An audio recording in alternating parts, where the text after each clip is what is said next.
Motorsports, and that was a great company. And Dennis McGlynn, who was the CEO there, was a great mentor of mine, and I would say a very, very patient man with me as a very young general manager. But they took their time and really, I think, molded me in this first couple of years. And I tell everybody all the time, I owe my entire now 23 years in motorsports to Dennis McGlynn and Dover Motorsports, and them seeing something in a 25-year-old kid in the door signing a sponsorship deal for Nextel. Right. Well, I'm going to give you a job here because we only have one mic, but, well, there you go. You caught on real quick. See, you can do anything in this business. You've worn a lot of hats inside the racing business, outside the racing business. How did those various stopping points along the journey of your career help you in your current role there with Music City Grand Prix? Well, I think back on my career and I think about, Dennis said a lot of titles. I've really only been with 4 companies over 23 years. It seems like a lot, but because we bought a lot and we acquired a lot, and during that time, I was still only with, 4 or 5 companies throughout that time. And, I would say that each one of those really had its challenges and those changes. And several of the times it was not really by choice. Looking back on my career, I had some great opportunities and some great experiences. But twice in my career now, I've changed roles not by my own choice. And not that I was fired, but one of our racetracks closed in 2009, Memphis Motorsports Park. Dover, that same company that I worked for, 10, almost 11 years later after I started with them, after the economy crashed in '08, they actually closed down 3 of their racetracks because they closed Nashville, Memphis, and St. Louis. So all 3 of those tracks closed 2009, 10, that time period. So I had to leave that track just because it closed, and got a great opportunity down in Palm Beach. Moved down and met some very wealthy investors that had just bought a racetrack and had no idea what they were doing with it. And so we managed to get that track up and going. And then over a 6-year period, we acquired 6 other racetracks and the IHRA, and the sanctioning body. And so again, we rolled that up into, we had 11 companies when we sold that off. It got sold to private equity. And again, I found myself without a job. Worked myself out of a job because I negotiated that deal. So I really learned a lot. And looking back, I don't feel either one of those were negative on my career. I feel like they were both positive, and they both gave me an opportunity. And really, the time I spent with IRG and the Palm Beach Group, and over 6 years of buying racetracks and acquiring companies and learning that world of mergers and acquisitions, which I had never had really much experience with, and learned a lot. And so from then on, again, it just continued to grow. And from there, I moved on to COTA, had the opportunity to work there, and that was probably where I learned the more variety of motorsports. I'd worked in most every type of motorsports there were in the U.S., but then at COTA, I got the experience with Formula One, MotoGP, the X Games with ESPN, so some really cool experiences there. So I think every stop along the way to now has really prepared me to start this new venture that we did back in 2020. We started Music City Grand Prix, and so I think each one's prepared me more and more, and I've learned a lot along the way. I've had some great mentors. I've learned from a lot of people. There's a lot of people in this room that were very instrumental in helping me along the way, and that's that's been my motto the entire time: is find the right people that can help you, surround yourself with those people, and make sure you've got a great team in place. It's definitely not about me. It's about the team and who I can bring along to make things happen. All right. How did the idea of the Music City Grand Prix come about in the first place? Well, I was actually still in Austin working at COTA when they started working on Music City Grand Prix. So Matt Cruz, who is our CEO and founder, it was his idea. He had been in the NASCAR world, born and raised in Nashville. It was his hometown, and he saw the resurgence of IndyCar racing and of street racing back 4 or 5 years ago. He started working on this race in 2017. And I moved back from Austin in 2017, 2018, and joined him.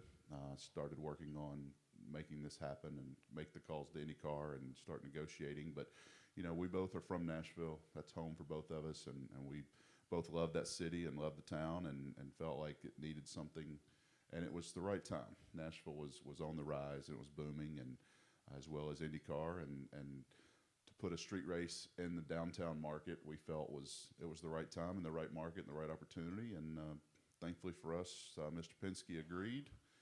We were the first race he added after purchasing IndyCar, and awarded us that race, and now we're 3 years in. We've had a good run for 3 years, and now the real challenge starts in year 4.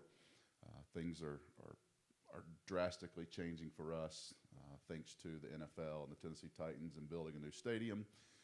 We had what we felt like a good layout, a good course design, and a great paddock, and all the things you could ask for in a downtown street circuit, and now they're coming in and going to blow it all up and build a new football stadium.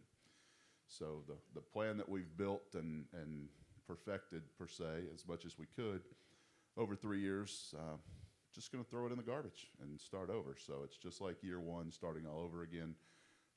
And to add to that, we've got some challenges with our city. We just had a new mayor elected, and that's causing us a problem as well. Not a motorsports-friendly mayor, as the last one was. So we actually signed a 3-year deal with the previous mayor.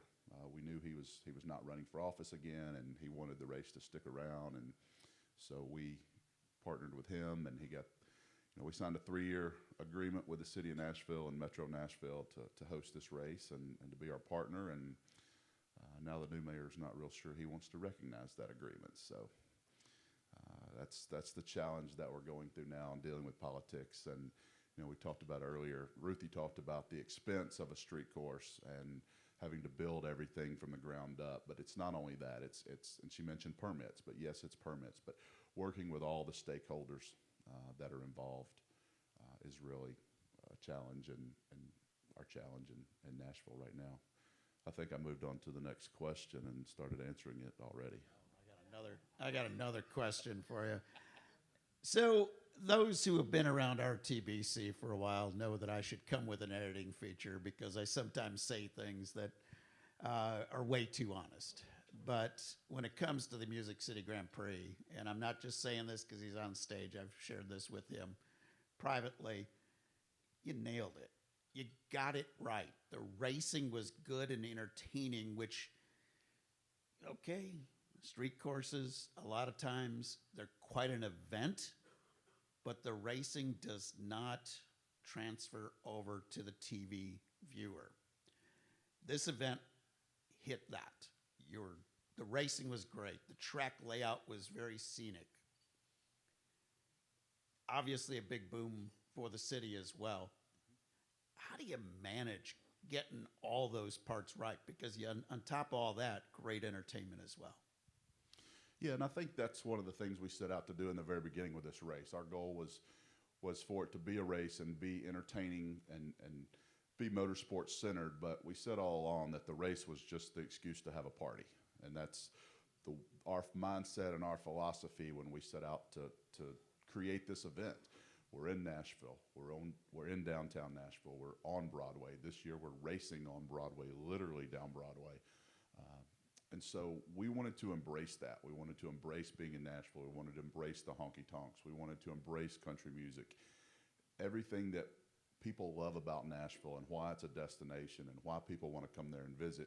We wanted to keep all those things as part of our event, add racing to it, and that was really the goal from day one. And the challenge in that is the number of stakeholders that are involved when you're talking about a street course. Most of them, well, all of my career until this event, I was in a permanent venue. So yes, you had some stakeholders, and yes, you had to work with municipalities and local government and codes and those kind of things. But it's a whole different story when you're doing it on their property, on their city streets, in the downtown. And so that was really the biggest challenge for us. What's coming into this was all the stakeholders, and in looking at all the stakeholders, we think about, we host a race, and you know, when we're hosting a race on a permanent venue and all the businesses around us are thriving because of it. And when you look at a street course, there is some of that, but there's also some of that we're basically shutting down businesses. So we're interrupting their business instead of it thriving. Now, we do our best to try to mitigate that. We try to rent their venues. That's what we're doing this year. So in the past, we've built 40 permanent suites, and that's what we've sold on Pit Lane. Well, we don't have that room to build that anymore thanks to this new football stadium construction. And so now we've rented all the rooftops on Broadway. So when you're racing down Broadway, if you're Gainbridge and you had a suite last year, now we presented you with a menu of rooftops to choose from. Do you want to be on Whiskey Row's rooftop, or Nashville Underground's rooftop, or Luke Bryan's rooftop, or Jason Aldean's rooftop? Which rooftop based on the number of people you have and what your menu is, and you know, all those things take into account. So that's our new model. And really not one by choice. From a financial standpoint, we were much better off controlling it all versus renting someone else. But you know, those are the kind of things that we're having to do now, even more than we did the first 3 years. The first 3 years, we tried to design a course, and Tony Cotman did a great job designing a course that had minimal business interruption. We had a couple hotels that we closed off and a 7-Eleven. So we bought out the 7-Eleven for 3 days. We rented out every room in the 2 hotels and put our people there and sold them to, you know, sponsors and vendors, et cetera. But now we're taking in 16 blocks of downtown Nashville that will be cut off. So every business in those 16 blocks, that's multiple hotels, tons of restaurants, about 6,000 condo units. So it is a lot of people that we're cutting off from the outside world with our race for 2024 and beyond. And so those are the challenges, or things that we don't think about coming from a permanent venue when we're coming to a street, the number of stakeholders and the types of stakeholders. And, you know, it's great when you have a huge event and all the businesses around you thrive, but now and yes, they'll thrive. Our race fans are going to eat there, and they're going to shop there, and they're going to, you know, patronize their businesses, but we're also making it very difficult for them by doing that. So I think that's the biggest challenge for us and for our race. But I think your original question was how are we able to manage all three, and it was really just focusing on all three, going into it knowing that was our goal. We wanted to embrace Nashville. We wanted to make it as entertaining as possible. We are in Music City. We wanted everything to be surrounded with music, so every aspect of our event, multiple stages, headline concerts each night,